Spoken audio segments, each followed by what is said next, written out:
একজন নাস্তিকের বাচ্চা যে সঠিকভাবে গুছিয়ে কথা বলতে পারে না, সে আবার আল্লাহ তাআলাকে নিয়ে মন্তব্য করে।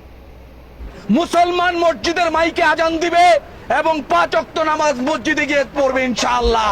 কেন শুভেন্দু অধিকারী কসাই মোদির কোনো দাদাগিরি চলবে না। এটা আল্লাহ তাআলার হুকুম। আল্লাহ পাক যে হুকুম আমাদের উপর ফরজ করেছে, সেই ফরজ হুকুম পালনের জন্য ইনশাআল্লাহ আমরা জীবন দিয়ে দিব। মুসলমান হচ্ছে বীরের জাতি। কোন মুসলমানের বাচ্চা সত্য কথা বলতে ভয় পায় না। যা বলার স্পষ্ট ভাষায় বলে দেওয়া হয়েছে।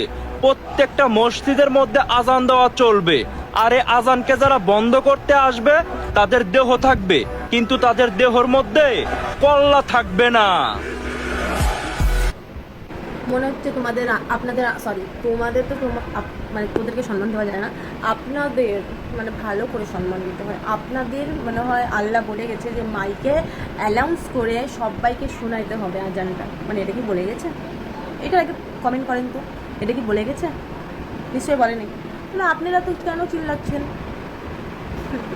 হাসি পাইদের মতন লোকজন দেখলে, মানে এত মূর্খর একটা লিমিট থাকে ভাই, এত মূর্খ হওয়া ভালো না।